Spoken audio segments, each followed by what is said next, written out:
ਜਦੋਂ ਪ੍ਰਸ਼ਾਸਨ ਪੁਲਿਸ ਕੋਈ ਆਮ ਬੰਦੇ ਦੀ ਨਹੀਂ ਸੁਣਦੀ ਤਾਂ ਕੋਰਟਾਂ ਦਾ ਰੁਖ ਕੀਤਾ ਜਾਂਦਾ, ਪਰ ਜਦੋਂ ਜੇ ਕੋਰਟ ਹੀ ਬੰਦੇ ਦੀ ਕੋਈ ਸੁਣਵਾਈ ਨਾ ਕਰੇ ਤਾਂ ਫਿਰ ਆਮ ਬੰਦਾ ਕਿੱਧਰ ਜਾਵੇ। ਜੁਡੀਸ਼ਰੀ ਦੇ ਉੱਪਰ, ਪੁਲਿਸ ਪ੍ਰਸ਼ਾਸਨ ਦੇ ਉੱਪਰ ਵੀ ਸਵਾਲ ਖੜੇ ਕਰਦਾ। ਐਕਚੁਅਲ ਦੇ ਵਿੱਚ ਮਸਲਾ ਕੀ ਹੈ ਉਹਦੇ ਬਾਰੇ ਆਪਾਂ ਅੱਜ ਗੱਲਬਾਤ ਕਰਾਂਗੇ।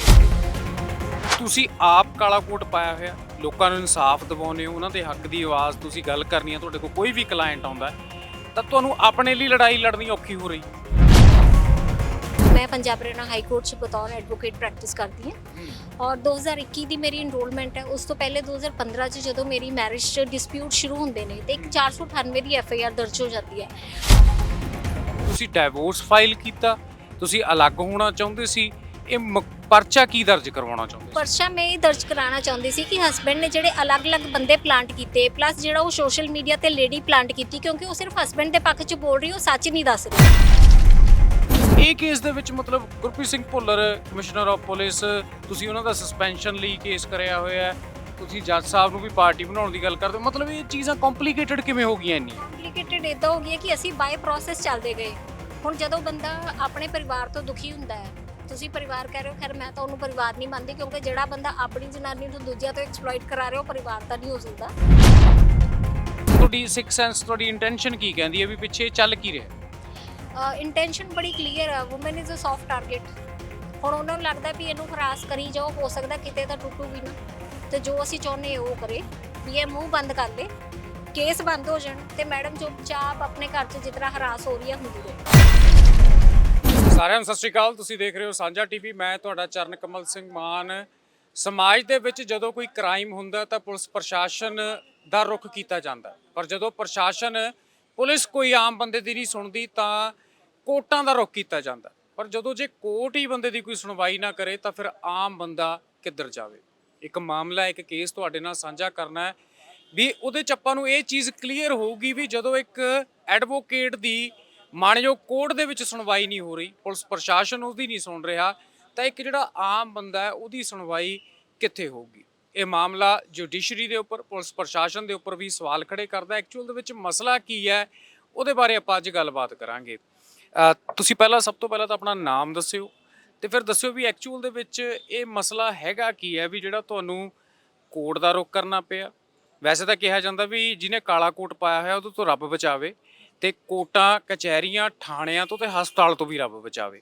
ਤੇ ਤੁਸੀਂ ਆਪ ਕਾਲਾ ਕੋਟ ਪਾਇਆ ਹੋਇਆ, ਲੋਕਾਂ ਨੂੰ ਇਨਸਾਫ ਦਿਵਾਉਂਦੇ ਹੋ, ਉਹਨਾਂ ਦੇ ਹੱਕ ਦੀ ਆਵਾਜ਼ ਤੁਸੀਂ ਗੱਲ ਕਰਨੀ ਹੈ, ਤੁਹਾਡੇ ਕੋਲ ਕੋਈ ਵੀ ਕਲਾਇੰਟ ਆਉਂਦਾ ਤਾਂ ਤੁਹਾਨੂੰ ਆਪਣੇ ਲਈ ਲੜਾਈ ਲੜਨੀ ਔਖੀ ਹੋ ਰਹੀ ਹੈ। ਸਤਿ ਸ਼੍ਰੀ ਅਕਾਲ ਸਰ, ਸਭ ਤੋਂ ਪਹਿਲੇ ਬਹੁਤ ਧੰਨਵਾਦ ਤੁਹਾਡਾ ਕਿ ਤੁਸੀਂ ਮੇਰੀ ਆਵਾਜ਼ ਬਣ ਕੇ ਜਨਤਾ ਤੱਕ ਪਹੁੰਚਾ ਰਹੇ ਹੋ ਮੇਰੀ ਆਵਾਜ਼ ਨੂੰ। ਸਰ ਮਾਮਲਾ ਕਿੱਥੋਂ ਸ਼ੁਰੂ ਹੁੰਦਾ ਹੈ ਕਿ 2015 ਚ ਮੇਰੀ ਮੈਰਿਜ ਹੁੰਦੀ ਹੈ, ਜੋ ਕਿ ਇੱਕ ਅਬਿਊਜ਼ਿਵ ਮੈਰਿਜ ਸਾਬਿਤ। ਆਪਣਾ ਨਾਮ ਦੱਸ ਦਿਓ, ਆਇਡੈਂਟੀ ਦੱਸ ਦਿਓ ਪਹਿਲਾਂ। मेरा नाम रवनीत कौर है और मैं पंजाब हरियाणा हाई कोर्ट से बतौर एडवोकेट प्रैक्टिस करती हूँ और 2021 ਦੀ ਮੇਰੀ ਇਨਰੋਲਮੈਂਟ ਹੈ। ਉਸ ਤੋਂ ਪਹਿਲੇ 2015 ਚ ਜਦੋਂ ਮੇਰੀ ਮੈਰਿਜ ਚ ਡਿਸਪਿਊਟ ਸ਼ੁਰੂ ਹੁੰਦੇ ਨੇ ਤੇ ਇੱਕ 498 ਦੀ ਐਫਆਈਆਰ ਦਰਜ ਹੋ ਜਾਂਦੀ ਹੈ। ਬਟ ਉਸ ਤੋਂ ਬਾਅਦ ਲਗਾਤਾਰ ਹਸਬੈਂਡ ਵੱਲੋਂ ਮੈਨੂੰ ਹਰਾਸ ਕੀਤਾ ਜਾਂਦਾ, ਜੋ ਕਿ ਮੈਨੂੰ ਵੀ ਰਿਵੀਲ ਹੁੰਦਾ ਹੈ ਜਦੋਂ ਸਾਡੇ ਕੋਲ ਕੋਰਟ ਤੇ ਕਾਗਜ਼ ਪਹੁੰਚਦੇ ਨੇ। ਉੱਥੋਂ ਪਤਾ ਲੱਗਦਾ ਕਿ ਅੱਜ ਤੱਕ ਮੇਰੇ ਨਾਲ ਜਿੰਨੀਆਂ ਘਟਨਾਵਾਂ ਨੂੰ ਅੰਜਾਮ ਦਿੱਤਾ ਗਿਆ ਉਹ ਸਾਰੀਆਂ ਘਟਨਾਵਾਂ ਪ੍ਰੀ ਪਲੈਨਡ ਸੀਗੀਆਂ ਔਰ ਹਸਬੈਂਡ ਵੱਲੋਂ ਹੀ ਪਲਾਂਟਡ ਬੰਦੇ ਸੀ। ਉਹ ਸਾਨੂੰ ਕੋਰਟ ਦੇ ਜਦੋਂ ਕਾਗਜ਼ ਹੱਥ ਲੱਗਦੇ ਫਿਰ ਅਸੀਂ ਸਭ ਤੋਂ ਪਹਿਲੇ ਪੁਲਿਸ ਪ੍ਰਸ਼ਾਸਨ ਕੋਲ ਜਾਂਦੇ ਹਾਂ ਕਿ ਸਾਡੀ ਮਦਦ ਕੀਤੀ ਜਾਏ ਔਰ ਇਸ ਬੰਦੇ ਦੇ ਉੱਪਰ ਜਿਹੜੀ ਬਣਦੀ ਧਾਰਾਵਾਂ ਅਧੀਨ ਪਰਚਾ ਦਰਜ ਕੀਤਾ ਜਾਏ।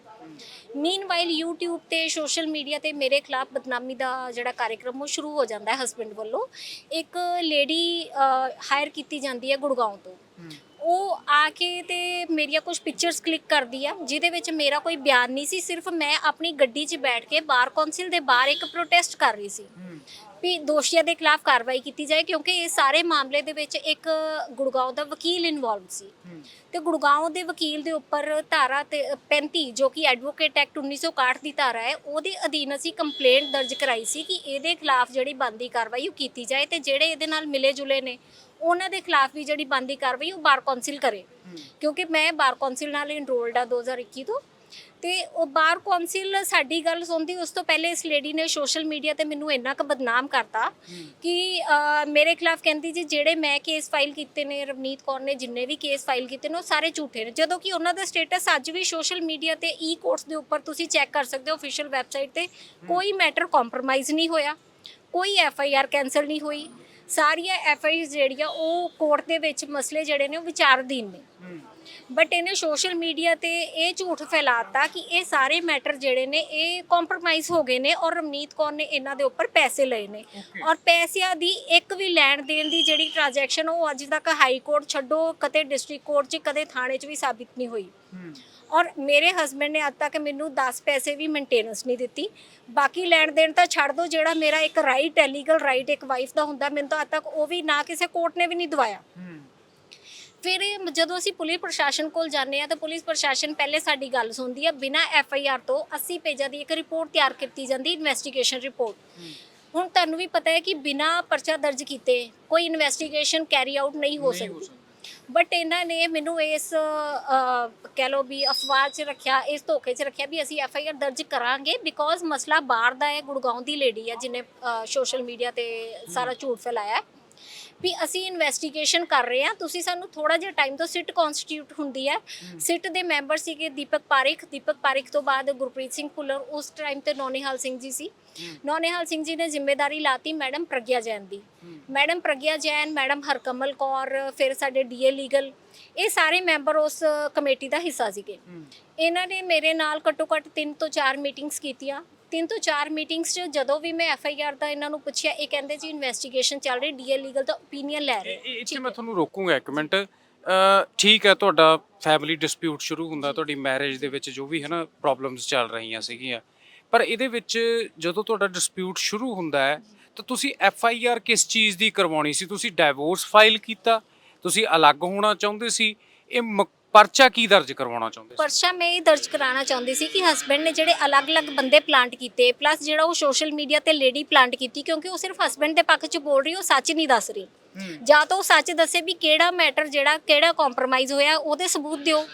ਕੰਪਰੋਮਾਈਜ਼ ਦਾ ਇੱਕ ਵੀ ਸਬੂਤ ਨਹੀਂ। ਉਹ ਤਾਂ ਬਾਅਦ ਚ ਆਈ ਹੋਊਗੀ ਨਾ, ਉਹ ਲੇਡੀ ਤਾਂ ਬਾਅਦ ਦੇ ਵਿੱਚ ਆਈ ਹੋਊਗੀ। ਪਰਚਾ ਕਰਾਉਣ ਹੀ 2016 ਚ 498 ਦਾ ਪਰਚਾ ਹੋ ਚੁੱਕਾ ਸੀ। ਉਸ ਤੋਂ ਬਾਅਦ ਮੈਂ ਕੋਈ ਪਰਚੇ ਦੀ ਮੰਗ ਨਹੀਂ ਸੀ ਕੀਤੀ ਕਿਉਂਕਿ ਮੈਟਰ ਆਲਰੇਡੀ ਕੋਰਟ 'ਚ ਚੱਲ ਰਿਹਾ ਸੀ। 498 ਧਾਰਾ ਕਿਹਦੇ ਹੀ ਲੱਗਦੀ ਹੈ ਜੀ? 498 ਧਾਰਾ ਮੈਰਿਜ ਤੋਂ ਬਾਅਦ ਜਿਹੜਾ ਮੇਰੇ ਨਾਲ ਇਹਨਾਂ ਨੇ ਫਿਜ਼ੀਕਲੀ ਮੈਂਟਲੀ ਮੈਨੂੰ ਟੌਰਚਰ ਕੀਤਾ ਔਰ ਦਾਜ ਦਹੇਜ ਦੀ ਮੰਗ ਕੀਤੀ ਕਿ ਤੂੰ ਛੋਟੇ ਘਰੋਂ ਹੈ, ਮੇਰੀ ਫੈਮਿਲੀ ਬੜੀ ਵੈਲ ਸੈਟਲਡ ਹੈ, ਤੂੰ ਉਹਨਾਂ ਦਹੇਜ ਨਹੀਂ ਦੇ ਪਾਈ ਜਿੰਨਾ ਸਾਡੀ ਫੈਮਿਲੀ ਅਫੋਰਡ ਕਰ ਸਕਦੀ ਸੀ ਕਿਸੇ ਹੋਰ ਨਾਲ ਅਗਰ ਮੈਰਿਜ ਹੁੰਦੀ।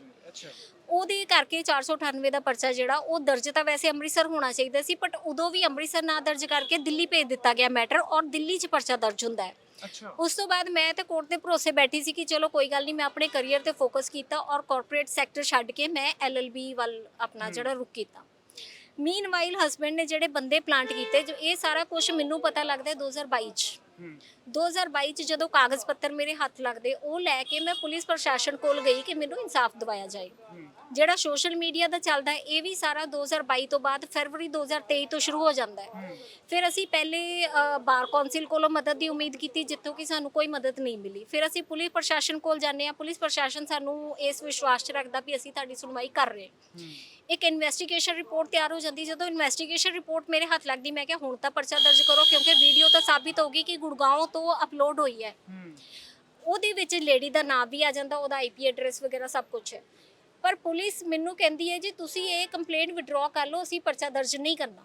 ਮੈਂ ਰੀਜ਼ਨ ਪੁੱਛਿਆ ਜੀ ਇੱਦਾਂ ਕਿਉਂ? ਕਹਿੰਦੇ ਜੀ ਅਸੀਂ ਰੀਜ਼ਨ ਨਹੀਂ ਦੱਸ ਸਕਦੇ ਪਰ ਤੁਸੀਂ ਇਹ ਵਿਡਰਾਅ ਕਰੋ। ਮੈਂ ਵਿਡਰਾਅ ਨਾ ਕਰਕੇ ਉੱਥੇ ਧਰਨਾ ਪ੍ਰਦਰਸ਼ਨ ਸ਼ੁਰੂ ਕੀਤਾ। ਮੀਨਵਾਈਲ ਮੈਂ ਇੱਕ ਦਿਨ ਆਪਣੇ ਘਰ ਸੀ ਕਿ 14 ਮਾਰਚ ਧਰਨਾ ਪ੍ਰਦਰਸ਼ਨ ਚੱਲ ਰਿਹਾ ਸੀ, ਰੁਕਿਆ ਨਹੀਂ ਸੀ, ਬਟ ਮੈਂ ਸ਼ਾਮ ਨੂੰ ਆਪਣੇ ਘਰ ਆ ਜਾਂਦੀ ਸੀ। ਉਸ ਤੋਂ ਬਾਅਦ 14 ਮਾਰਚ 2024 ਨੂੰ ਅਚਾਨਕ ਮੇਰੇ ਘਰ ਦੇ ਬਾਹਰ ਪੁਲਿਸ ਦਾ ਕਾਫਲਾ ਲੱਗ ਜਾਂਦਾ ਹੈ। 70-80 ਪੁਲਿਸ ਮੁਲਾਜ਼ਮ, ਜਿਹਦੇ ਵਿੱਚ ਕਾਫੀ ਰਸੂਖਦਾਰ ਪੁਲਿਸ ਆਫੀਸਰ ਜਿਨ੍ਹਾਂ ਨੂੰ ਆਪਾਂ ਕਹਿ ਸਕਦੇ। 5 ਕਿਲੋਮੀਟਰ ਦਾ ਕਾਫਲਾ, 70 ਤੋਂ 80 ਮੁਲਾਜ਼ਮ ਔਰ ਘੱਟੋ ਘੱਟ 10 ਤੋਂ 15 ਗੱਡੀਆਂ। ਉਹਦੇ ਵਿੱਚ ਹੂਟਰ 'ਚ ਨਾਮ ਬੋਲਿਆ ਜਾਂਦਾ ਹੈ ਕਿ ਮੈਡਮ ਰਵਨੀਤ ਕੌਰ ਬਾਹਰ ਆਉਣ, ਪ੍ਰਸ਼ਾਸਨ ਤੁਹਾਡੇ ਨਾਲ ਗੱਲ ਕਰਨਾ ਆ। ਤੇ ਮੈਂ ਇਹਨਾਂ ਨੂੰ ਗੇਟ ਨਹੀਂ ਖੋਲ੍ਹਿਆ ਬਿਕੋਜ਼ ਮੈਂ ਇਕੱਲੀ ਘਰ 'ਚ ਸੀ।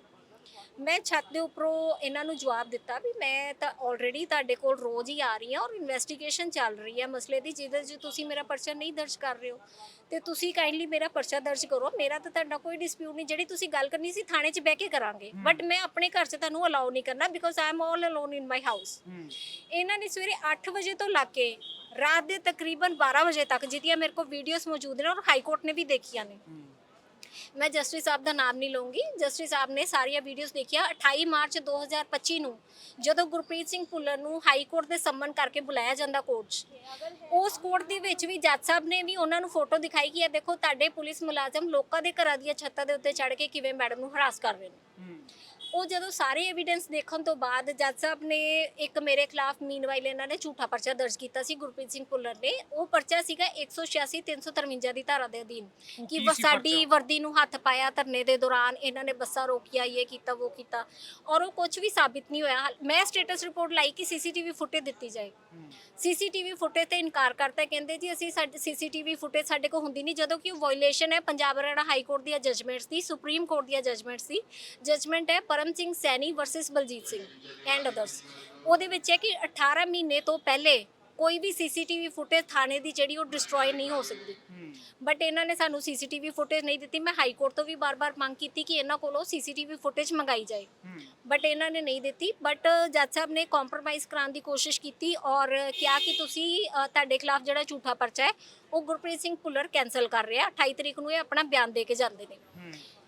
ਕੈਂਸਲ ਕਰਨ ਤੋਂ ਬਾਅਦ ਇਹਨਾਂ ਨੇ ਨਾਲ ਇੱਕ ਪੈਰਾ ਐਡ ਕਰਤਾ ਕਿ ਮੈਡਮ ਆਪਣੀਆਂ ਜਿਹੜੀਆਂ ਕੰਪਲੇਂਟਾਂ ਨੇ ਗੁਰਪ੍ਰੀਤ ਸਿੰਘ ਭੁੱਲਰ ਦੇ ਖਿਲਾਫ ਉਹ ਵਿਡਰਾਅ ਕਰਨਗੇ। ਔਰ ਮੈਂ ਕੋਰਟ 'ਚ ਆਬਜੈਕਸ਼ਨ ਕੀਤਾ ਕਿ ਜੱਜ ਸਾਹਿਬ ਮੈਂ ਕੋਈ ਕੰਪਲੇਂਟ ਵਿਡਰਾਅ ਨਹੀਂ ਕਰ ਰਹੀ, ਬਿਕੋਜ਼ ਜਿਹੜੀ ਮੇਰੇ ਨਾਲ 10 ਸਾਲ ਹਰਾਸਮੈਂਟ ਹੋਈ ਹੈ ਉਹ ਭੁੱਲਣਯੋਗ ਨਹੀਂ, ਨਾ ਉਹ ਮਾਫੀਯੋਗ ਹੈ। ਹਾਂ, ਜੇ ਗੁਰਪ੍ਰੀਤ ਸਿੰਘ ਭੁੱਲਰ ਮੇਰੀਆਂ ਜਿਹੜੀਆਂ ਕੰਪਲੇਂਟਾਂ ਨੇ ਉਹ ਡਿਸਾਈਡ ਕਰਦੇ, ਪਰਚਾ ਦਰਜ ਕਰਾ ਦੇ ਉਸ ਯੂਟਿਊਬਰ ਦੇ ਉੱਪਰ, ਹਸਬੈਂਡ ਦੇ ਉੱਪਰ ਤੇ ਜਿਹੜਾ ਸਰਕਾਰੀ ਵਕੀਲ ਹੈ ਉਹਦੇ ਖਿਲਾਫ ਅਗਰ ਪਰਚਾ ਦਰਜ ਹੋ ਜੇ, ਮੇਰੀ ਵੀਡੀਓ ਅਪਲੋਡ ਕੀਤੀ ਹੋਈ ਜਿਹੜੀ ਉਹ ਅਗਰ ਡਿਲੀਟ ਹੋ ਜੇ ਔਰ ਗੁਰਪ੍ਰੀਤ ਸਿੰਘ ਭੁੱਲਰ ਮਾਫੀ ਮੰਗ ਲੇ ਤਾਂ ਮੈਂ ਮਾਫ ਕਰ ਲੂੰ, ਗੁਰਪ੍ਰੀਤ ਸਿੰਘ ਭੁੱਲਰ ਨੂੰ ਮਾਫ ਕਰੂੰਗੀ। ਬਟ ਜਿਹੜੇ ਬਾਕੀ ਅਕਿਊਜ਼ਡ ਹੈ ਉਹਨਾਂ ਦੇ ਉੱਪਰ ਜਿਹੜੀ ਬਣਦੀ ਕਾਰਵਾਈ ਉਹ ਕੀਤੀ ਜਾਏ। ਅਸੀਂ ਰਿਟਨ ਐਪਲੀਕੇਸ਼ਨ ਵੀ ਲਾਤੀ। 8 ਤਰੀਕ ਨੂੰ ਉਸ ਐਪਲੀਕੇਸ਼ਨ ਦੇ ਉੱਪਰ ਹੀਅਰਿੰਗ ਹੁੰਦੀ ਹੈ। ਉਸ ਤੋਂ ਬਾਅਦ ਜੱਜ ਸਾਹਿਬ ਇਹ ਮੈਟਰ ਜਿਹੜਾ ਉਹ ਰਿਕਿਊਜ਼ ਕਰ ਜਾਂਦੇ ਨੇ ਕਿ ਮੈਂ ਮੈਟਰ ਫਰਦਰ ਨਹੀਂ ਸੁਣਨਾ। ਚਲੋ ਜੱਜ ਸਾਹਿਬ ਦੀ ਆਪਣੀ ਇੱਛਾ ਸੀ, ਉਹ ਨਹੀਂ ਸੁਣਨਾ ਚਾਹੁੰਦੇ ਸੀ, ਮੈਨੂੰ ਉੱਤੇ ਕੋਈ ਆਬਜੈਕਸ਼ਨ ਨਹੀਂ ਸੀ। ਉਸ ਤੋਂ ਬਾਅਦ ਮੈਟਰ ਜਾਂਦਾ ਹੈ ਅਨਦਰ ਕੋਰਟ 'ਚ, ਕੋਰਟ ਨੰਬਰ 64 'ਚ ਮੈਟਰ ਜਾਂਦਾ ਹੈ, ਜਿਹਦੇ ਵਿੱਚ 3 ਵਾਰ ਮੈਟਰ ਟੇਕਨ ਅਪ ਹੁੰਦਾ ਹੈ। ਦੂਸਰੀ ਡੇਟ ਤੇ ਜੱਜ ਸਾਹਿਬ ਕਹਿੰਦੇ ਨੇ, ਪਹਿਲੀ ਡੇਟ ਤੇ ਮੈਟਰ ਅਡਜਰਨ ਹੋ ਜਾਂਦਾ। ਮੈਂ ਸੋਚਿਆ ਵੀ ਸ਼ਾਇਦ ਜੱਜ ਸਾਹਿਬ ਨੇ ਫਾਈਲ ਨਹੀਂ ਪੜ੍ਹੀ ਹੋਣੀ, maybe need some more time to read the matter, ਤੇ ਮੈਂ ਉਸ ਤੇ ਕੋਈ ਆਬਜੈਕਸ਼ਨ ਨਹੀਂ ਕੀਤਾ। ਛੁੱਟੀਆਂ 'ਚ ਵੀ 2 ਵਾਰ ਮੈਟਰ ਲੱਗਦਾ ਹੈ। ਛੁੱਟੀਆਂ ਵਾਲਾ ਬੈਂਚ ਵੀ ਕਹਿੰਦਾ ਵੀ ਇਹ ਮੈਟਰ ਤਾਂ ਮੇਨ ਜਿਹੜਾ ਬੈਂਚ ਕੋਲ ਚੱਲ ਰਿਹਾ ਉਹੀ ਸੁਣਵਾਈ ਕਰਨਗੇ। ਠੀਕ ਹੈ, ਮੇਰਾ ਪ੍ਰੋਟੈਕਸ਼ਨ ਦਾ ਮਸਲਾ ਸੀ ਕਿਉਂਕਿ ਬਾਰ-ਬਾਰ ਪੁਲਿਸ ਮੇਰੇ ਤੇ ਅਟੈਕ ਕਰਦੀ ਹੈ, ਮੇਰੇ ਘਰ ਜਾ ਕੇ ਮੈਨੂੰ ਹਾਊਸ ਅਰੈਸਟ ਕੀਤਾ ਜਾਂਦਾ ਹੈ ਤੇ ਮੇਰਾ ਉਸ ਸਮੇਂ ਜੂਨ ਦੀਆਂ ਛੁੱਟੀਆਂ ਚੱਲ ਰਹੀ ਸੀ, ਮੇਰਾ ਘਰ ਬੈਠਣਾ ਬੜਾ ਮੁਸ਼ਕਿਲ ਸੀ ਕਿਉਂਕਿ ਪੁਲਿਸ ਕਿਸੇ ਵੀ ਟਾਈਮ ਆ ਕੇ ਮੇਰੇ ਬੈਡਰੂਮ 'ਚ ਬੈਠ ਜਾਂਦੀ ਹੈ। ਔਰ ਇਹ ਚੀਜ਼ ਅਸੀਂ ਹਾਈ ਕੋਰਟ 'ਚ ਵੀ ਦੱਸੀ, ਬਕਾਇਦਾ ਵੀਡੀਓਜ਼ ਦਿਖਾਈਆਂ ਨੇ ਕਿ ਇੱਕ ਸਿਸਟਮ ਹੁੰਦਾ ਹੈ ਵੀ ਤੁਸੀਂ ਅਗਰ ਕਿਸੇ ਦੇ ਘਰ ਜਾ ਰਹੇ ਹੋ, ਤੁਸੀਂ ਡਰਾਇੰਗ ਰੂਮ 'ਚ ਬੈਠੋਗੇ ਜਾਂ ਦਰਵਾਜ਼ਾ ਨੌਕ ਕਰੋਗੇ, ਅਗਲਾ ਬੰਦਾ ਪਤਾ ਨਹੀਂ ਕਿਸ ਕੰਡੀਸ਼ਨ 'ਚ ਬੈਠਾ ਹੁੰਦਾ ਹੈ ਨਾ, ਇਹ ਆਦੇ ਨੇ ਸਿੱਧਾ ਬੈਡਰੂਮ 'ਚ ਆ ਜਾਂਦੇ ਨੇ। ਤੇ ਮੈਂ ਜੱਜ ਸਾਹਿਬ ਨੂੰ ਰਿਕੁਐਸਟ ਕੀਤੀ ਕਿ ਮੈਨੂੰ ਪੁਲਿਸ ਪ੍ਰੋਟੈਕਸ਼ਨ ਦਿੱਤੀ ਜਾਏ ਤਾਂ ਕਿ ਮੇਰੀਆਂ ਵੀ ਛੁੱਟੀਆਂ ਜਿਹੜੀਆਂ ਉਹ ਸੌਖੀਆਂ ਲੰਘ ਸਕਣ। ਛੁੱਟੀਆਂ 'ਚ ਅਸੀਂ ਲਾਇਆ, ਉਹਨਾਂ ਨੇ ਕਿਹਾ ਜੀ ਮੇਨ ਬੈਂਚ ਸੁਣੂਗਾ। ਮੈਂ ਕਿਹਾ ਚਲੋ ਕੋਈ ਗੱਲ ਨਹੀਂ। ਮੇਨ ਬੈਂਚ ਤੇ ਸੁਣਵਾਈ ਹੁੰਦੀ ਹੈ ਫਿਰ 14 ਜੁਲਾਈ ਨੂੰ। 14 ਜੁਲਾਈ ਨੂੰ ਜੱਜ ਸਾਹਿਬ ਕਹਿੰਦੇ ਵੀ ਇਹ ਮੈਟਰ ਜਿਹੜਾ ਕ੍ਰਾਈਮ ਅਗੇਂਸਟ ਵਿਮਨ ਦੇ ਮੇਰੇ ਬੈਂਚ ਦਾ ਮੈਟਰ ਨਹੀਂ, ਕੋਈ ਹੋਰ ਸੁਣੇਗਾ। ਮੈਂ ਕਿਹਾ ਕੋਈ ਗੱਲ ਨਹੀਂ ਜੀ, ਤੁਸੀਂ ਚੀਫ ਸਾਹਿਬ ਕੋਲ ਫਾਈਲ ਭੇਜ ਦਿਓ, ਰਜਿਸਟਰੀ 'ਚ ਫਾਈਲ ਜਾਂਦੀ ਹੈ ਜੋ ਨਾਰਮਲ ਪ੍ਰੋਸੀਜਰ ਹੈ। ਰਜਿਸਟਰੀ ਵਾਲੇ ਚੀਫ ਸਾਹਿਬ ਦੇ ਆਰਡਰ ਲੈ ਕੇ ਕਿਸੇ ਹੋਰ ਬੈਂਚ ਦੇ ਮਾਰਕ ਕਰ ਦਿੰਦੇ। ਉਹਦੇ 'ਚ ਇੱਕ ਗੱਲ ਹੁੰਦੀ ਹੈ ਵੀ ਡੇਟ ਨਹੀਂ ਲੱਗਦੀ, ਡੇਟ ਚੀਫ ਸਾਹਿਬ ਲਾਉਂਦੇ ਨੇ, ਬਟ ਇਹਨਾਂ ਨੇ 31 ਅਕਤੂਬਰ ਡੇਟ ਲਾਤੀ। ਤਾਂ ਆਈ ਵਾਸ ਫਰਸਟ੍ਰੇਟਡ ਆਲਰੇਡੀ ਕਿਉਂਕਿ ਮੇਰੇ ਤੇ ਤਾਂ ਬਾਰ-ਬਾਰ ਅਟੈਕ ਹੋ ਰਹੇ, ਬਾਰ-ਬਾਰ ਲੋਕ ਮੇਰੀ ਰੇਕੀ ਕਰ ਰਹੇ ਨੇ। ਦੇਰ ਆਰ ਮੈਨੀ other things going on, social media ਤੇ ਅਲੱਗ ਇੱਕ ਚੱਲ ਰਿਹਾ। ਤਾਂ ਮੈਂ ਰਿਕੁਐਸਟ ਕੀਤੀ ਅਰਲੀ ਹੀਅਰਿੰਗ ਐਪਲੀਕੇਸ਼ਨ ਲਾ ਕੇ। ਪਹਿਲੇ ਚੀਫ ਸਾਹਿਬ ਦੇ ਮੈਟਰ ਮੈਂ ਮੈਂਸ਼ਨ ਕੀਤਾ, ਚੀਫ ਸਾਹਿਬ ਕਹਿੰਦੇ ਵੀ ਤੁਸੀਂ ਅਰਲੀ ਹੀਅਰਿੰਗ ਐਪਲੀਕੇਸ਼ਨ ਲਾਓ ਤੇ ਜੇ ਜੱਜ ਸਾਹਿਬ ਤੁਹਾਡੀ ਸੁਣਵਾਈ ਜਿਹੜੀ ਉਹ ਮਸਲੇ ਦੀ ਪਹਿਲੇ ਕਰ ਦੇਣ, 31 ਅਕਤੂਬਰ ਤੋਂ ਹਟਾ ਕੇ ਕਿਸੇ ਹੋਰ ਅਰਲੀਐਸਟ ਡੇਟ ਤੇ, ਨਜ਼ਦੀਕੀ ਡੇਟ ਤੇ ਮੈਟਰ ਜਿਹੜਾ ਸੁਣਿਆ ਜਾਏ। ਸੋ ਅਰਲੀ ਹੀਅਰਿੰਗ ਐਪਲੀਕੇਸ਼ਨ ਜਦੋਂ ਲੱਗਦੀ ਹੈ ਤਾਂ ਉਹਦੇ 'ਚ ਮੈਂ ਇੱਕ ਚੀਜ਼ ਮੈਂਸ਼ਨ ਕੀਤੀ ਕਿ ਜੇ ਫਰਦਰ ਮੈਨੂੰ ਕੋਈ ਇਨਸਾਫ ਨਾ ਮਿਲਿਆ ਤਾਂ ਮੈਂ ਸੁਪਰੀਮ ਕੋਰਟ ਜਾਊਂਗੀ ਔਰ ਜਿਹੜੇ ਜੱਜ ਸਾਹਿਬ ਨੇ ਮੇਰਾ ਮੈਟਰ ਡਿਲੇ ਕੀਤਾ, I will implead them as a party, ਕਿਉਂਕਿ ਉਹ ਬਾਈ ਲਾਅ ਹੈ, ਬਾਈ ਰੂਲ ਹੈ ਕਿ ਜੇ ਜੱਜ ਸਾਹਿਬ ਵੀ ਕੋਈ ਚੀਜ਼ ਜਿਹੜੀ ਕੰਟਰੇਰੀ ਟੂ ਲਾਅ ਕਰ ਰਹੇ ਨੇ, they can be impleaded as a party.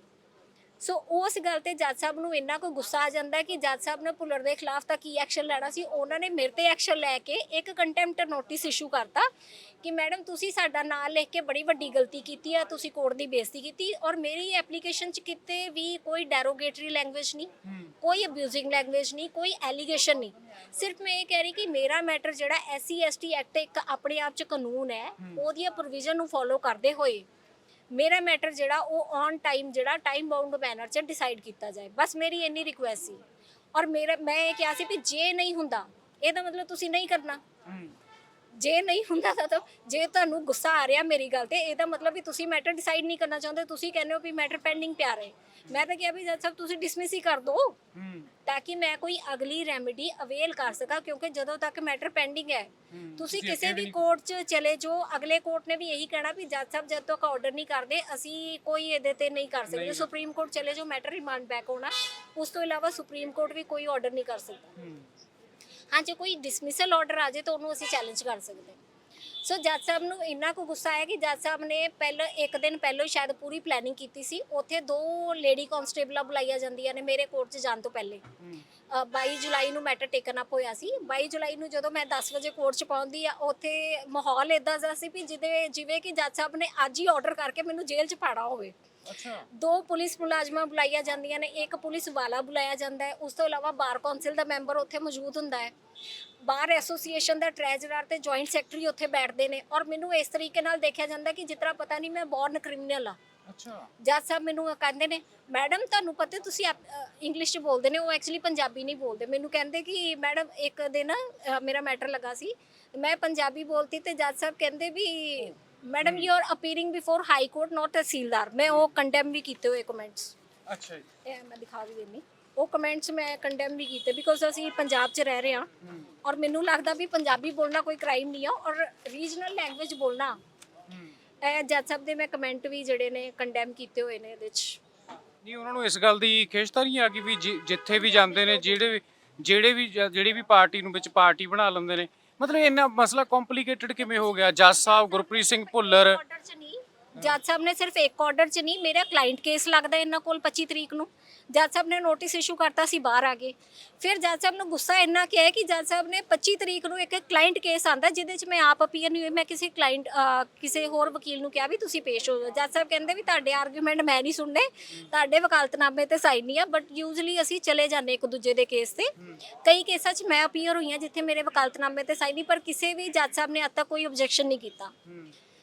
ਤੇ ਜੱਜ ਸਾਹਿਬ ਕਹਿੰਦੇ ਮੈਂ ਤੁਹਾਡੇ ਆਰਗੂਮੈਂਟ ਨਹੀਂ ਸੁਣਨੇ, ਤੁਹਾਡੇ ਵਕਾਲਤਨਾਮੇ ਤੇ ਸਾਈਨ ਨਹੀਂ, ਕਾਲ ਦਾ ਮੈਡਮ। ਤੇ ਮੈਂ ਜਦੋਂ ਕੋਰਟ 'ਚ ਜਾਣੀ ਮੈਂ ਜੱਜ ਸਾਹਿਬ ਨੂੰ ਇੱਕ ਹੈਂਡ ਰਿਟਨ ਨੋਟ ਦਿੱਤਾ ਕਿ ਜੱਜ ਸਾਹਿਬ I am not comfortable to appear before you because the matter ਵਿਚ ਇਜ਼ ਹੈਪਨਡ ਔਨ 22 ਆਫ ਜੁਲਾਈ।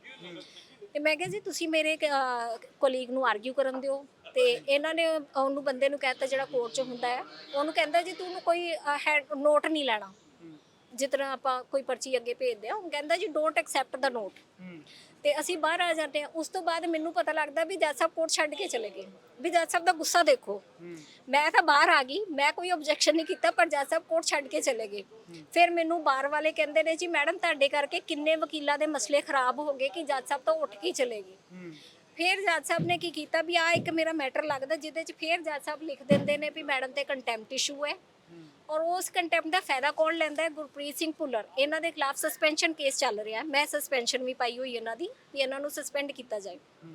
ਉਸ ਨੋਟਿਸ ਦਾ ਫਾਇਦਾ ਲੈਂਦੇ ਨੇ ਮੈਡਮ ਅਮਰਜੋਤ ਪੱਟੀ ਦੇ ਕੋਲ ਉਹ ਕੇਸ ਚੱਲ ਰਿਹਾ, ਉਹਦੇ ਵਿੱਚ ਇਹ ਲਾਉਂਦੇ ਨੇ ਡਾਕੂਮੈਂਟ ਨਾਲ ਕਿ ਮੈਡਮ ਤੇ ਤਾਂ ਫਲਾਣੀ ਕੋਰਟ ਨੇ ਕੰਟੈਂਪਟ ਲਾਈ ਹੋਈ ਹੈ ਤੇ ਮੈਡਮ ਸਾਡੇ ਖਿਲਾਫ ਕੀ ਕੇਸ ਲੜਨਗੇ।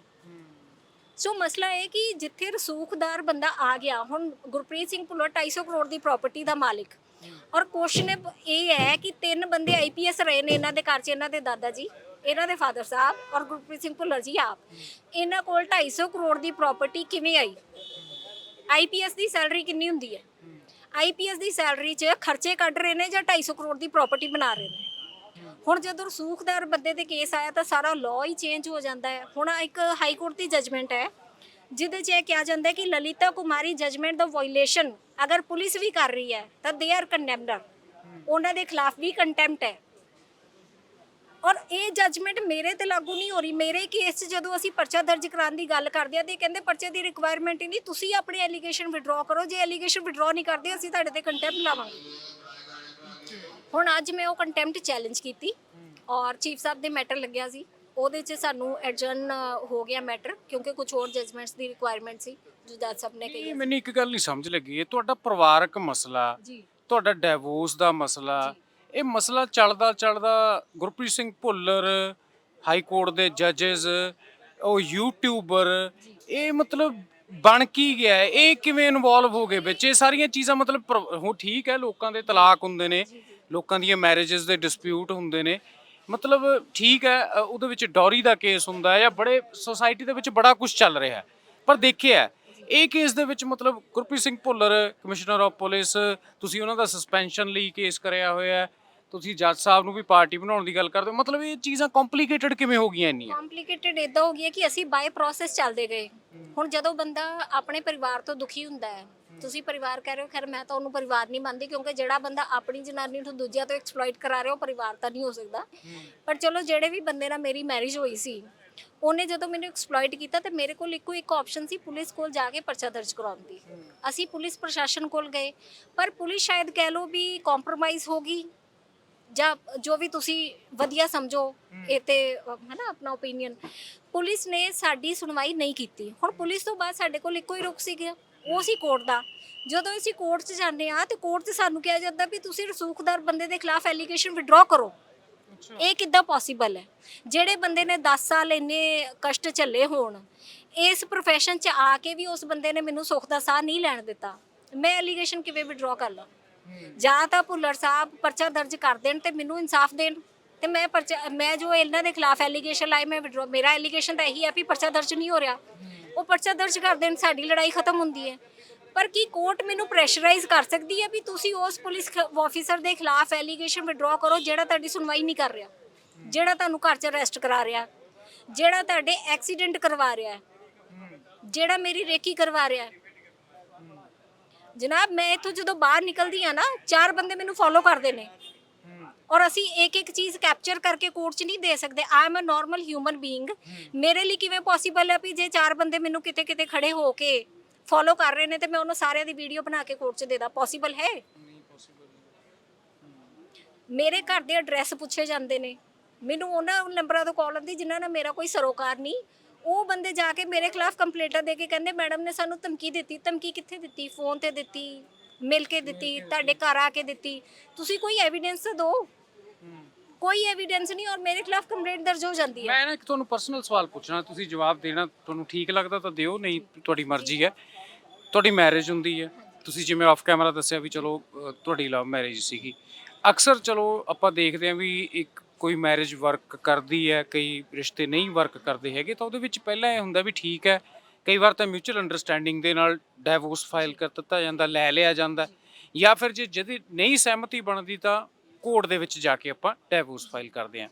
ਇਹ ਇੰਨੀ ਸਿਚੁਏਸ਼ਨ ਖਰਾਬ ਕਿਵੇਂ ਹੋਈ?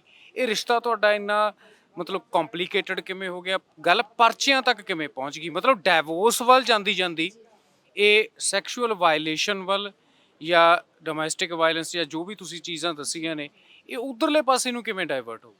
ਸਰ, ਈਗੋ ਕਲੈਸ਼ ਕਹਿ ਸਕਦੇ ਹੋ ਵੀ। ਮੈਂ ਤਾਂ ਇੱਕ ਬੜਾ ਨਾਰਮਲ ਤਰੀਕੇ ਨਾਲ ਮੈਰਿਜ ਕੀਤੀ ਸੀ, ਔਰ ਘਰਦਿਆਂ ਦੀ ਸਹਿਮਤੀ ਨਾਲ ਮੈਰਿਜ ਹੋਈ ਸੀ। ਇਹ ਨਹੀਂ ਵੀ ਮੈਂ ਕੋਈ ਘਰੋਂ ਭੱਜ ਕੇ ਮੈਰਿਜ ਕੀਤੀ ਹੋਵੇ। ਜਦੋਂ ਅਸੀਂ ਲਿਵਿੰਗ 'ਚ ਸੀ ਉਦੋਂ ਵੀ ਘਰਦਿਆਂ ਨੂੰ ਸਾਰਾ ਕੁਝ ਪਤਾ ਸੀ, ਮੇਰੀ ਫੈਮਿਲੀ ਨੂੰ ਤਾਂ ਐਟਲੀਸਟ ਪਤਾ ਹੀ ਸੀ। ਔਰ ਇਹਦੀ ਫੈਮਿਲੀ, ਜਿਹੜਾ ਬੰਦਾ 3-3 ਵਜੇ ਤੱਕ ਘਰ ਨਹੀਂ ਜਾ ਰਿਹਾ, ਮਦਰ ਨੂੰ ਪੁੱਛਣਾ ਚਾਹੀਦਾ ਸੀ ਵੀ ਬੰਦਾ ਕਿੱਥੇ ਹੈ। ਇਹਦਾ ਮਤਲਬ ਵੀ ਤੁਹਾਨੂੰ ਘਰੇ ਪਤਾ ਹੀ ਸੀ ਵੀ ਬੰਦਾ ਕਿੱਥੇ ਹੈ ਨਾ। ਤੇ ਸਾਰਾ ਕੁਝ ਪਰਿਵਾਰ ਦੀ ਸਹਿਮਤੀ ਨਾਲ ਹੀ ਹੁੰਦਾ ਹੈ। ਇਨਫੈਕਟ ਜੀ ਜਿੱਦਣ ਮੈਰਿਜ ਵੀ ਹੁੰਦੀ ਹੈ, ਮੈਰਿਜ ਆਰੀਆ ਸਮਾਜ ਮੰਦਿਰ 'ਚ ਹੋਈ, ਕਿਉਂਕਿ ਵਿੱਚ ਇਹਨਾਂ ਨੇ ਡਿਸਪਿਊਟ ਇਹ ਰੇਜ਼ ਕਰਤਾ ਵੀ ਜਦੋਂ ਫੈਮਿਲੀ ਨੂੰ ਮਿਲਣ ਦਾ ਟਾਈਮ ਆਉਂਦਾ, ਮੈਂ ਅੰਮ੍ਰਿਤਸਰ ਜਾਂਦੀ ਹਾਂ, ਇਹਨਾਂ ਨੇ ਟਾਈਮ ਦਿੱਤਾ ਸੀ। ਜਦੋਂ ਮੈਂ ਅੰਮ੍ਰਿਤਸਰ ਗਈ ਤਾਂ ਉੱਥੇ ਨਹੀਂ ਪਹੁੰਚੇ। ਵਾਪਿਸ ਮੈਂ ਗੁੜਗਾਉਂ ਆਈ, ਜਦੋਂ ਮੈਂ ਪੁੱਛਣ ਦੀ ਕੋਸ਼ਿਸ਼ ਕੀਤੀ ਵੀ ਤੁਸੀਂ ਆਏ ਨਹੀਂ, ਉਸ ਤੋਂ ਬਾਅਦ ਇਹਨਾਂ ਨੇ ਇੱਕ ਡਿਸਪਿਊਟ ਰੇਜ਼ ਕਰਤਾ ਤੇ ਪੁਲਿਸ ਕੰਪਲੇਂਟ ਬਣ ਜਾਂਦੀ ਆ। ਉਹ ਗਵਾਂਢੀਆਂ ਨੇ ਕੀਤੀ ਸੀ, ਮੈਂ ਨਹੀਂ ਕੀਤੀ ਸੀ। ਮੈਂ ਤਾਂ ਇਹਨਾਂ ਦੇ ਘਰ ਦੇ ਬਾਹਰ ਖੜੀ ਸੀ ਵਿਆਹ ਤੋਂ ਪਹਿਲਾਂ ਹੀ। ਵਿਆਹ ਤੋਂ ਪਹਿਲਾਂ ਹੀ ਗਵਾਂਢੀਆਂ ਨੂੰ ਆਬਜੈਕਸ਼ਨ ਹੋਇਆ ਵੀ ਇਹ ਕੁੜੀ ਸਵੇਰ ਦੀ ਖੜੀ ਆ, 12 ਵਜ ਗਏ ਆ, ਕੋਈ ਦਰਵਾਜ਼ਾ ਖੋਲ ਨਹੀਂ ਰਿਹਾ, ਤੇ ਕੱਲ ਨੂੰ ਇਹਦੇ ਨਾਲ ਕੋਈ ਗੱਲ ਹੋ ਗਈ ਤਾਂ ਅਸੀਂ ਸਾਰੇ ਹੀ ਫਸਾਂਗੇ। ਉਹ ਪੁਲਿਸ ਬੁਲਾਉਂਦੇ ਨੇ। ਪੁਲਿਸ ਜਦੋਂ ਇਹਨਾਂ ਨੂੰ ਸਾਦੀ ਤੇ ਇਹ ਕਹਿੰਦਾ ਜੀ ਮੈਂ ਮੈਰਿਜ ਨਹੀਂ ਕਰਨੀ। ਤੇ ਜਦੋਂ ਪੁਲਿਸ ਨੇ ਪਰਚਾ ਦਰਜ ਕਰਨ ਦੀ ਕੋਸ਼ਿਸ਼ ਕੀਤੀ ਤੇ ਫਿਰ ਇਹਨੇ ਮੈਰਿਜ ਕਰ ਲਈ। ਮੈਰਿਜ ਕਰਨ ਦੇ ਅਗਲੇ ਦਿਨ ਬਾਅਦ ਹੀ ਇਹਨੇ ਮੈਨੂੰ ਲਗਾਤਾਰ ਟੌਰਚਰ ਕਰਨਾ ਸ਼ੁਰੂ ਕਰਤਾ ਵੀ ਜੇ ਮੇਰੀ ਮੈਰਿਜ ਕਿਸੇ ਵੱਡੇ ਘਰ 'ਚ ਹੁੰਦੀ ਤੇ ਮੈਨੂੰ ਇੰਨਾ ਦਾਜ ਮਿਲਦਾ। ਔਰ ਬਕਾਇਦਾ ਸਾਰੀਆਂ ਚੀਜ਼ਾਂ ਔਨ ਰਿਕਾਰਡ ਨੇ। I never say any haywire things. Message 'ਚ ਕਹਿ ਰਿਹਾ, ਕਹਿੰਦਾ ਯੂ ਆਰ ਫਰੋਮ ਕੀਚੜ ਬੈਕਗਰਾਊਂਡ। ਮੇਰੀ ਮੈਰਿਜ ਤਾਂ ਇੱਥੇ ਹੋਣੀ ਸੀ, but maybe multiple options ਹੋਣਗੇ ਉਸ ਟਾਈਮ ਤੇ ਉਹਦੇ ਕੋਲ, ਬਟ ਮੈਂ ਕਮਿਟਡ ਸੀ ਤਾਂ ਮੈਂ ਮੈਰਿਜ ਕੀਤੀ। ਤੇ ਉਸ ਟਾਈਮ ਤੇ ਫਿਰ ਉਹ ਪਰਚੇ ਵੱਲ ਗੱਲ ਤਾਂ ਤੁਰ ਜਾਂਦੀ ਕਿ ਮੈਂ ਤਾਂ ਆਪਣੀ ਮੈਰਿਜ ਨਿਭਾਉਣਾ ਚਾਹੁੰਦੀ ਸੀ, ਬਟ ਇਹ ਬੰਦਾ ਲਗਾਤਾਰ ਜਦੋਂ ਮੈਨੂੰ ਟੌਰਚਰ ਕਰ ਰਿਹਾ, ਤੇ ਮੈਂ ਵੀ ਇਨਸਾਨ ਆ, ਮੈਂ ਕਦੋਂ ਤੱਕ ਹਨਾ ਟੌਰਚਰ ਬਰਦਾਸ਼ਤ ਕਰ ਸਕਦੀ। ਤੁਹਾਨੂੰ ਨਹੀਂ ਲੱਗਦਾ ਵੀ ਤੁਸੀਂ ਬਹੁਤ ਵੱਡਾ ਗਲਤ ਫੈਸਲਾ ਲੈ ਲਿਆ? ਸਰ ਮੈਂ ਇਨਸਾਨ ਹੈ, ਇਨਸਾਨ ਗਲਤੀਆਂ ਦਾ ਪੁਤਲਾ ਹੁੰਦਾ, ਕਹਿੰਦੇ ਪਿਆਰ ਅੰਧਾ ਹੁੰਦਾ ਹੈ, ਤਾਂ ਮੇ ਵੀ ਜਿਹੜਾ ਮੇਰੀ ਚੋਇਸ ਸੀ, ਸ਼ਾਇਦ ਮੇਰੀ ਚੋਇਸ ਗਲਤ ਸੀ। ਜ਼ਿਆਦਾ ਅੰਨੇ ਹੋ ਗਏ ਤੁਸੀਂ ਪਿਆਰ ਦੇ ਵਿੱਚ, ਇਹ ਕਿਹਾ ਜਾ ਸਕਦਾ? ਕਿਉਂਕਿ ਇੱਕ ਚੀਜ਼ ਵੈਸੇ ਮੈਨੂੰ ਦੇਖੋ, ਮੈਨੂੰ ਤੁਹਾਡੀ ਸਟੋਰੀ ਨਹੀਂ, ਹਾਂ ਨਹੀਂ ਨਹੀਂ, ਮੈਨੂੰ ਤੁਹਾਡੀ ਪਿਛਲੀ ਸਟੋਰੀ ਨਹੀਂ ਪਤਾ। ਜੋ ਤੁਸੀਂ ਦੱਸ ਰਹੇ ਹੋ, ਜੋ ਤੁਸੀਂ ਆਫ ਕੈਮਰਾ ਦੱਸਿਆ, ਮੈਂ ਤਾਂ ਉਹਦੇ ਤੇ ਇੱਕ ਆਬਜ਼ਰਵ ਕਰਕੇ ਚੀਜ਼ਾਂ ਕਰ ਰਿਹਾ। ਤੁਸੀਂ ਆਪ ਸੇ ਦੇਖੋ ਵੀ ਇੱਕ ਸ਼ਖਸ ਤੁਹਾਡੇ ਨਾਲ ਲਿਵ ਇਨ ਦੇ ਵਿੱਚ ਰਹਿ ਰਿਹਾ ਹੈ, ਠੀਕ ਹੈ, ਤੁਸੀਂ ਰਹਿ ਰਹੇ ਹੋ, ਸਹਿਮਤੀ ਦੇ ਨਾਲ ਰਹਿ ਰਹੇ ਹੋ, ਹਨਾ, ਜੋ ਵੀ ਹੈ, ਪਰ ਉਸ ਤੋਂ ਬਾਅਦ ਤੁਸੀਂ ਕਮਿਟਡ ਹੋ, ਤੁਸੀਂ ਵਿਆਹ ਕਰਵਾਉਣਾ ਚਾਹੁੰਦੇ ਹੋ, ਸਾਹਮਣੇ ਵਾਲਾ ਬੰਦਾ ਵਿਆਹ ਲਈ ਰੈਡੀ ਨਹੀਂ ਹੈਗਾ, ਐਂਡ ਤੁਸੀਂ ਉਹਦੇ ਘਰ ਦੇ ਬਾਹਰ ਜਾਂਦੇ ਹੋ ਤੇ ਉਹ ਘਰ ਦਾ ਕੁੰਡਾ ਨਹੀਂ ਖੋਲਦਾ। ਸੋ ਮਤਲਬ ਇੱਥੇ ਇਹ ਕਿਹਾ ਜਾ ਸਕਦਾ ਵੀ ਇੰਨੇ ਜ਼ਿਆਦਾ ਤੁਸੀਂ ਬਲਾਈਂਡ ਹੋ ਗਏ ਵੀ ਤੁਹਾਨੂੰ ਇਹ ਚੀਜ਼ ਦਿਖੀ ਨਹੀਂ ਵੀ ਇਹਦੇ ਬੜੇ ਕੌਨਸੀਕੁਐਂਸਸ ਤੁਹਾਨੂੰ ਆਉਣ ਵਾਲੇ ਟਾਈਮ ਦੇ ਵਿੱਚ। ਕਿਉਂਕਿ ਮੈਂ ਜਿੱਥੇ ਤੱਕ ਜਿੰਨੀ ਮੇਰੀ ਸਮਝ ਹੈ ਜਾਂ ਜੋ ਮੈਂ ਲਾਈਫ ਦਾ ਤਜਰਬਾ ਕੀਤਾ ਹੈ, ਤੁਸੀਂ ਰਿਸ਼ਤਿਆਂ ਨੂੰ ਜਿੰਨਾ ਬੰਨ੍ਹ ਕੇ ਰੱਖਣ ਦੀ ਕੋਸ਼ਿਸ਼ ਕਰਦੇ ਹੋ, ਉਹ ਉਨੇ ਤੁਹਾਡੇ ਹੱਥ 'ਚੋਂ ਖਿਸਕਦੇ ਨੇ, ਤੇ ਜਿੰਨਾ ਤੁਸੀਂ ਖੁੱਲਾ ਛੱਡ ਕੇ ਰੱਖਦੇ ਹੋ, ਤੇ ਜਿੰਨਾ ਇੱਕ ਚੀਜ਼ ਹੋਰ ਵੀ ਹੈ, ਇੱਕ ਬੜੀ ਸਿਆਣੀ ਗੱਲ ਇਹ ਹੈ ਵੀ ਜੇ ਸਾਹਮਣੇ ਵਾਲਾ ਬੰਦਾ ਤੁਹਾਨੂੰ ਰਿਸਪੈਕਟ ਹੀ ਨਹੀਂ ਦੇ ਰਿਹਾ, ਤੁਹਾਡੇ ਨਾਲ ਉਨਾ ਅਟੈਚਡ ਹੀ ਨਹੀਂ ਹੈਗਾ ਇਮੋਸ਼ਨਲੀ, ਤਾਂ ਬੰਨ੍ਹ ਕੇ ਰੱਖਣਾ is not the solution, problem ਦਾ ਉਹ ਹੱਲ ਨਹੀਂ ਹੈ। ਪਰ ਇਹ ਤੇ ਗੱਲਾਂ ਹੁਣ ਸਮਝ ਆਉਂਦੀਆਂ ਨਾ, ਉਸ ਟਾਈਮ ਤੇ ਤਾਂ ਮੈਂ ਵੀ, ਮੇਰੀ ਏਜ 26 ਸੀ ਜਦੋਂ ਮੇਰੀ ਮੈਰਿਜ ਹੋਈ, ਤੇ ਮੈਂ ਸ਼ਾਇਦ ਇੰਨਾ ਮੈਚੁਰ ਨਹੀਂ ਸੀ। ਜਿਹੜੀਆਂ ਗੱਲਾਂ ਤੁਸੀਂ ਅੱਜ ਕਹਿ ਰਹੇ ਹੋ, ਮੈਂ ਇੰਨੀਆਂ ਨਹੀਂ ਸੋਚੀਆਂ ਨਾ। ਅਗਰ ਮੈਂ ਇੰਨੀ ਦੂਰਦਰਸ਼ੀ ਹੁੰਦੀ ਤਾਂ ਮੈਂ ਵਿਆਹ ਹੀ ਨਾ ਕਰਦੀ। ਸੋ ਇੱਥੇ ਮੇਰੇ ਕੋਲ ਗਲਤੀ ਹੋਈ ਆ, ਬਟ ਇੱਕ ਗਲਤੀ ਦੀ ਤੁਸੀਂ ਬੰਦੇ ਨੂੰ ਸਾਰੀ ਉਮਰ ਤਾਂ ਸਜ਼ਾ ਨਹੀਂ ਦੇ ਸਕਦੇ ਨਾ। ਅਗਰ ਮੇਰੇ ਕੋ ਗਲਤੀ ਹੋ ਗਈ ਤਾਂ ਉਸ ਗਲਤੀ ਦਾ ਸੋਲੂਸ਼ਨ ਹੈ ਕਿ ਬੰਦਾ ਡਿਵੋਰਸ ਫਾਈਲ ਕਰ ਦਿੰਦਾ, ਬਟ ਡਿਵੋਰਸ ਨਾ ਫਾਈਲ ਕਰਕੇ 4 ਬੰਦੇ ਪਲਾਂਟ ਕਰਨਾ ਔਰ ਆਪਣੀ ਲੀਗਲੀ ਵੈਡਡ ਵਾਈਫ ਨੂੰ ਐਕਸਪਲੋਇਟ ਕਰਾਣਾ, ਇਹ ਕਿੱਥੋਂ ਤੱਕ ਜਾਇਜ਼ ਹੈ? ਔਰ ਮੈਂ ਮਜ਼ਾਕ ਨਹੀਂ ਕਰ ਰਹੀ, ਉਸੀ 4 ਕੇਸਾਂ 'ਚ ਬੰਦਾ ਇਕੱਲਾ ਹੀ ਪਾਰਟੀ ਹੈ, ਔਰ ਇਹ ਬੰਦੇ ਮੈਨੂੰ ਅਨਨੋਨ ਨੇ। ਮੈਨੂੰ ਕਿਵੇਂ ਪਤਾ ਲੱਗੂਗਾ ਵੀ ਕਿਹੜਾ ਬੰਦਾ ਮੇਰੇ ਕੋਲ ਕਿਵੇਂ ਤੇ ਕਦੋਂ ਆ ਰਿਹਾ ਹੈ, ਇੰਟੈਂਸ਼ਨ ਨਾਲ ਆ ਰਿਹਾ ਜਾਂ ਕੀ ਕਰ ਹੈਨਾ?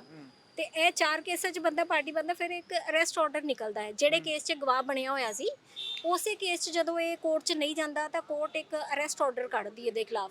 ਅਰੈਸਟ ਆਰਡਰ ਵੀ ਪੁਲਿਸ ਅੱਜ ਤੱਕ ਐਗਜ਼ੀਕਿਊਟ ਨਹੀਂ ਕਰ ਪਾਈ, ਕਿਉਂਕਿ ਪੁਲਿਸ ਤਾਂ ਆਪ ਇਹਨਾਂ ਨਾਲ ਹੈਂਡ ਇਨ ਗਲਵਜ਼ ਹੈ, ਪੁਲਿਸ ਕਿੱਥੋਂ ਐਗਜ਼ੀਕਿਊਟ ਕਰਾਊਗੀ ਆਰਡਰ?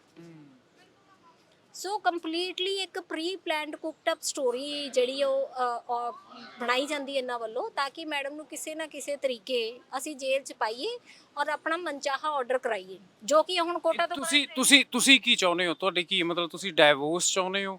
ਤੁਸੀਂ ਚਲੋ ਠੀਕ ਹੈ, ਤੁਸੀਂ ਇਨਸਾਫ ਮੰਗ ਰਹੇ ਹੋ, ਕਿਸ ਤਰੀਕੇ ਦਾ ਇਨਸਾਫ ਤੁਹਾਨੂੰ ਚਾਹੀਦਾ? ਇਨਸਾਫ ਸਰ, ਜੋ ਮੇਰੀ ਕਾਨੂੰਨੀ ਲੜਾਈ ਜਿਹਦੇ 'ਚ ਹੁਣ ਮੈਂ 10 ਸਾਲ ਲਾਏ ਆ, ਪਹਿਲੀ ਗੱਲ ਤਾਂ ਇਹ ਕਿ ਇਸ ਬੰਦੇ ਦੇ ਉੱਪਰ ਬਣਦੀਆਂ ਧਾਰਾਵਾਂ ਅਧੀਨ ਪਰਚਾ ਦਰਜ ਹੋਏ, ਜੋ ਮੇਰੇ ਖਿਲਾਫ ਇਹਨੇ ਸੋਸ਼ਲ ਮੀਡੀਆ ਤੇ ਜੋ ਵੀ ਬਕਵਾਸ ਲਿਖੀ ਹੈ ਉਹ ਸਾਰੀ ਡਿਲੀਟ ਕੀਤੀ ਜਾਏ, ਔਰ ਜੱਜ ਸਾਹਿਬ ਮੇਰੇ ਖਿਲਾਫ ਨਾ ਚੱਲ ਕੇ ਜੋ ਬਣਦੀ ਧਾਰਾ ਹੈ, ਜੋ ਬਣਦਾ ਨਿਯਮ ਹੈ ਕਾਨੂੰਨ ਦੇ, ਉਹਦੇ ਮੁਤਾਬਿਕ ਫੈਸਲਾ ਦੇਣ, ਨਾ ਕਿ ਪਰਸਨਲ ਹੋ ਕੇ ਅਗਰੈਸ਼ਨ 'ਚ ਆ ਕੇ। ਤੁਸੀਂ ਅਗਰੈਸ਼ਨ 'ਚ ਆ ਕੇ ਮੇਰੇ ਖਿਲਾਫ ਕੰਟੈਂਪਟ ਲਾ ਰਹੇ ਹੋ, ਜੱਜ ਸਾਹਿਬ ਦੀ ਤੇ ਕਦੀ ਵੀ ਟ੍ਰਾਂਸਫਰ ਹੋ ਜਾਏ, ਵਕੀਲ ਨੇ ਤਾਂ ਇੱਥੇ ਰਹਿਣਾ ਨਾ। ਤੁਸੀਂ ਦੇਖੋ ਵੀ ਸੋਸ਼ਲ ਮੀਡੀਆ ਤੇ ਮੇਰੀ ਇੰਨੀ ਬਦਨਾਮੀ ਕੀਤੀ ਜਿਹੜੀ ਜੱਜ ਸਾਹਿਬ ਨੇ। ਹੁਣ ਪੋਸਟਾਂ ਪੈ ਰਹੀ ਆ ਜੀ, women advocate slams with contempt notice, women advocate ਤੇ ਕੰਟੈਂਪਟ ਇਹ ਕੌਣ ਪਾ ਰਿਹਾ ਸੀ ਇਹ ਸੋਸ਼ਲ ਮੀਡੀਆ ਤੇ? ਹੁਣ ਜਦੋਂ ਜੱਜ ਸਾਹਿਬ ਆਰਡਰ ਕਰਨਗੇ ਤਾਂ ਸੋਸ਼ਲ ਮੀਡੀਆ ਤੇ ਤਾਂ ਸੋਸ਼ਲ ਮੀਡੀਆ ਵਾਲੇ ਹੀ ਪਾਉਣਗੇ। It is a highlighted news.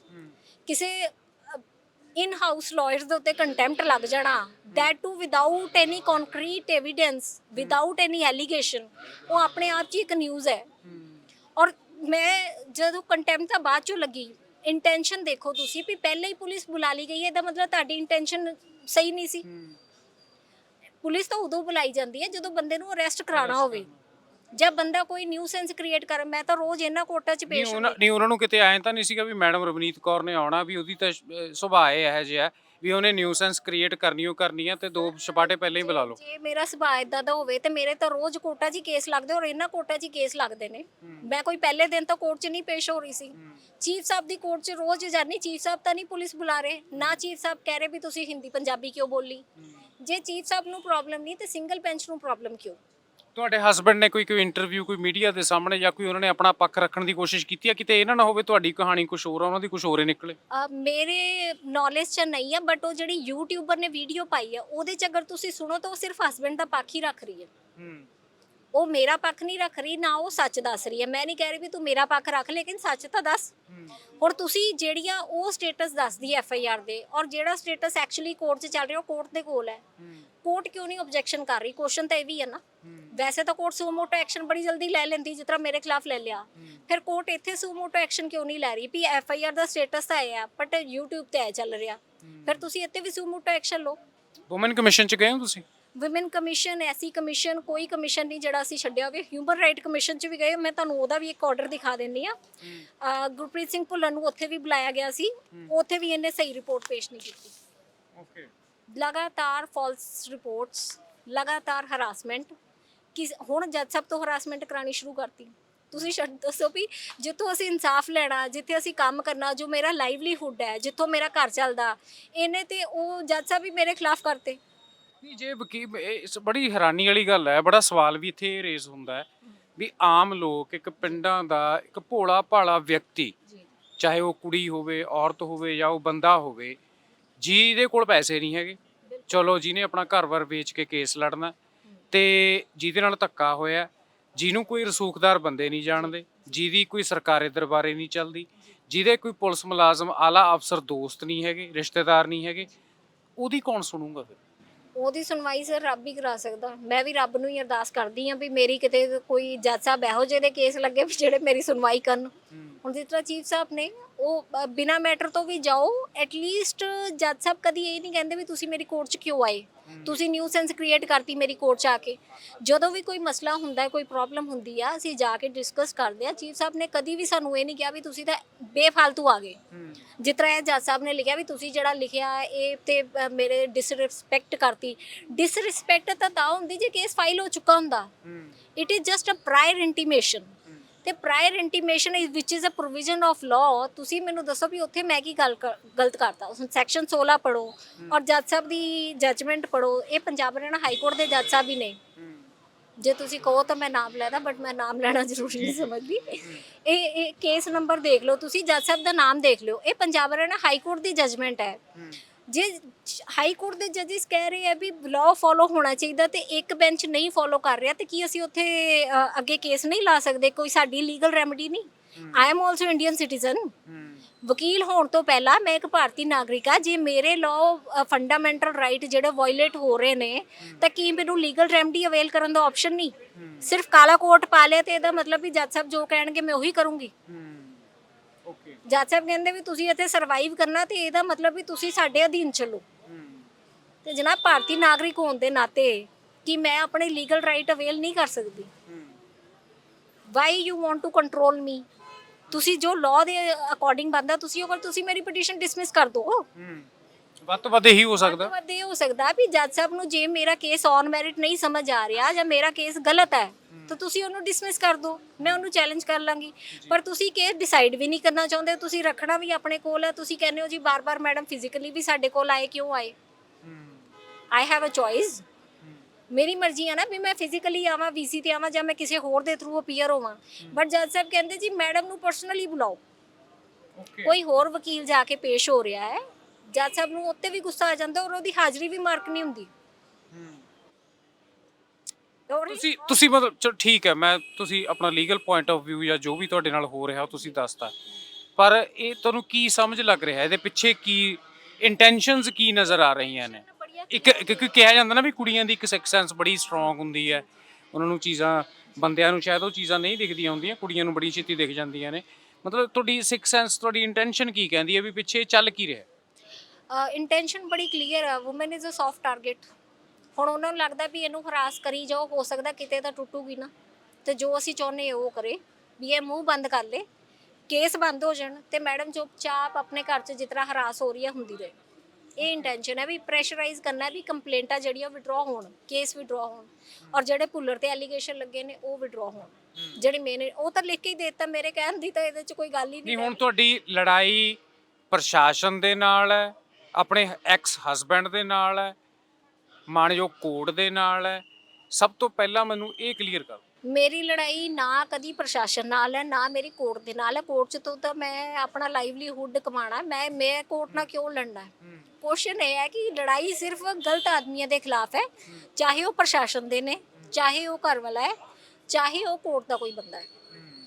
ਮੇਰੀ ਲੜਾਈ ਕਿਸੇ ਇੰਸਟੀਚਿਊਟ ਨਾਲ ਨਹੀਂ ਹੈ, ਲੜਾਈ ਜਿਹੜੀ ਉਹ ਗਲਤ ਬੰਦਿਆਂ ਦੇ ਨਾਲ ਹੈ। ਔਰ ਬੰਦਿਆਂ ਦੇ ਨਾਲ ਵੀ ਨਹੀਂ, ਬਸ ਜਿਹੜੇ ਉਹ ਐਕਸ਼ਨ ਕਰ ਰਹੇ ਨੇ ਉਹ ਐਕਸ਼ਨ ਸੁਧਾਰ ਲੈਣ। ਮੇਰੀ ਤਾਂ ਕਿਸੇ ਦੇ ਖਿਲਾਫ ਕੋਈ ਗ੍ਰੀਵੈਂਸ ਨਹੀਂ। ਉਮੀਦ ਹੈ ਤੁਹਾਨੂੰ, ਚਲੋ ਮੇਰਾ ਆਖਰੀ ਸਵਾਲ ਹੈ, ਉਮੀਦ ਹੈ ਤੁਹਾਨੂੰ ਇਨਸਾਫ ਦੀ? ਕਿਤੇ ਹੋਪ, ਵੈਸੇ ਤਾਂ ਕਿਹਾ ਜਾਂਦਾ ਅਕਸਰ ਹੋਪ ਸਸਟੇਨਸ ਲਾਈਫ, ਉਮੀਦ ਦੇ ਸਹਾਰੇ ਦੁਨੀਆ ਕਾਇਮ ਹੈ। ਮੈਨੂੰ ਲੱਗਦਾ ਇਹ ਸਭ ਤੋਂ ਤਕੀਆ ਨੂਸੀ ਗੱਲ ਹੈ, ਪਰ ਕੀ ਤੁਹਾਨੂੰ ਇਹ ਕੋਈ ਹੋਪ, ਕੋਈ ਉਮੀਦ ਦੀ ਕਿਰਨ ਨਜ਼ਰ ਆ ਰਹੀ? ਉਮੀਦ ਹੈ ਤਾਂ ਅਸੀਂ ਬਾਰ-ਬਾਰ ਪਟੀਸ਼ਨਾਂ ਲਾ ਰਹੇ ਹਾਂ ਕਿ ਕੋਈ ਜੱਜ ਸਾਹਿਬ ਤੇ ਸੁਣਵਾਈ ਕਰਨਗੇ। ਹੋ ਸਕਦਾ ਵੀ ਇੱਕ ਨਾ ਉਹ ਮੇਰਾ ਕੇਸ ਨਾ ਸਮਝ ਆਏ, ਦੂਜੇ ਨੂੰ ਨਾ ਸਮਝ ਆਏ, ਪਰ ਕਿਸੇ ਨੂੰ ਤਾਂ ਆਏਗਾ। ਇਸੇ ਉਮੀਦ 'ਚ ਅਸੀਂ ਕਰ ਰਹੇ।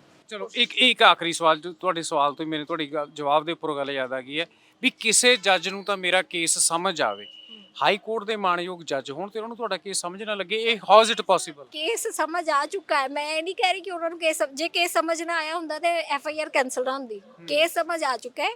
ਜੇ ਕੇਸ ਸਮਝ ਨਾ ਆਇਆ ਹੁੰਦਾ ਤੇ ਐਲੀਗੇਸ਼ਨ ਵਿਡਰਾਅ ਦੀ ਗੱਲ ਨਾ ਆਉਂਦੀ। ਗੱਲ ਸਿਰਫ ਇਹ ਹੈ ਕਿ ਸਟਰੋਂਗ ਪੁਲਿਸ ਵਾਲੇ ਦੇ ਖਿਲਾਫ ਐਕਸ਼ਨ ਕੌਣ ਲੈਂਦਾ ਹੈ। ਇਹ ਗੱਲ ਇਹ ਨਹੀਂ ਕਿ ਕੇਸ ਸਮਝ ਨਹੀਂ ਆਇਆ। ਮੇਰਾ ਭਾਵ ਸੀ ਕਿ ਕੇਸ ਤਾਂ ਦੇਖੋ, ਕੋਈ ਬੰਦਾ ਤਾਂ ਐਕਸ਼ਨ ਲਏਗਾ ਨਾ। ਹੁਣ ਜਿਸ ਤਰ੍ਹਾਂ ਇਹ ਜਜਮੈਂਟ ਹੈ, ਇਹ ਵੀ ਤਾਂ ਕਿਸੇ ਦੇ ਪੁਲਿਸ ਵਾਲੇ ਦੇ ਖਿਲਾਫ ਹੀ ਹੈ। ਇਸੇ ਤਰੀਕੇ ਨਾਲ ਹੋ ਸਕਦਾ ਕਿਸੇ ਇਹੋ ਜਿਹੇ ਬੈਂਚ ਤੇ ਕੇਸ ਜਾਏ ਕਿ ਉਹ ਮੇਰੇ ਜੋ ਬਾਈ ਲਾਅ ਬਣਦਾ ਹੈ ਉਹਨਾਂ ਨਿਯਮਾਂ ਦੇ ਅਨੁਸਾਰ ਮੇਰਾ ਕੇਸ ਜਿਹੜਾ ਉਹ ਡਿਸਾਈਡ ਹੋਏ। ਜੀ ਬਹੁਤ ਬਹੁਤ ਧੰਨਵਾਦ ਜੀ। ਸੋ ਇਹ ਸਨ Ravneet Kaur, advocate, Punjab and Haryana high court, ਜਿਨ੍ਹਾਂ ਦੀ ਕਹਾਣੀ ਬੜੀ ਕੰਪਲਿਕੇਟਡ ਹੈ ਪਰ ਸਵਾਲ ਵੀ ਰੇਜ਼ ਕਰਦੀ ਹੈ ਵੀ ਇੱਥੇ ਜਦੋਂ ਵਕੀਲ ਦੀ ਸੁਣਵਾਈ ਮਾਣਯੋਗ ਕੋਰਟਾਂ ਦੇ ਵਿੱਚ ਨਹੀਂ ਹੋ ਰਹੀ ਤਾਂ ਫਿਰ ਆਮ ਬੰਦੇ ਦੀ ਸੁਣਵਾਈ ਕਿੱਥੇ ਹੋਵੇਗੀ। ਸੋ ਇਹ ਮਸਲਾ ਤੁਹਾਡੇ ਨਾਲ ਸ਼ੇਅਰ ਕਰਨ ਦਾ, ਸਾਂਝਾ ਕਰਨ ਦਾ ਮਕਸਦ ਇਹੀ ਸੀਗਾ ਵੀ ਅੱਜ ਦੀ ਸੁਸਾਇਟੀ ਦੇ ਵਿੱਚ ਕਿਹਾ ਜਾਂਦਾ ਵੀ ਇੰਡੀਆ ਸਭ ਤੋਂ ਵੱਡੀ ਇੱਕ ਲੋਕਤੰਤਰਿਕ ਕੰਟਰੀ ਹੈ, ਜਿੱਥੇ ਨਿਆਂਪਾਲਿਕਾਵਾਂ ਨੇ, ਪ੍ਰਸ਼ਾਸਨ ਹੈ, ਜਿੱਥੇ ਇਨਸਾਫ ਕੀਤਾ ਜਾਂਦਾ ਹੈ, ਪਰ ਲੋਕ ਇਨਸਾਫ ਲੈਣ ਦੇ ਲਈ ਦਰ ਦੀਆਂ ਠੋਕਰਾਂ ਖਾ ਰਹੇ ਨੇ, ਜਿਨ੍ਹਾਂ ਦੇ ਵਿੱਚ ਹੁਣ ਇੱਕ ਰਵਨੀਤ ਕੌਰ ਦਾ ਨਾਮ ਵੀ ਸ਼ਾਮਲ ਹੋ ਗਿਆ। ਪੂਰਾ ਮਸਲਾ ਤੁਹਾਡੇ ਨਾਲ ਸਾਂਝਾ ਕਰ ਦਿੱਤਾ। ਕਮੈਂਟਾਂ ਦੇ ਵਿੱਚ ਆਪਣੇ ਸੁਝਾਅ ਸਾਡੇ ਨਾਲ ਜ਼ਰੂਰ ਸਾਂਝੇ ਕਰਿਓ।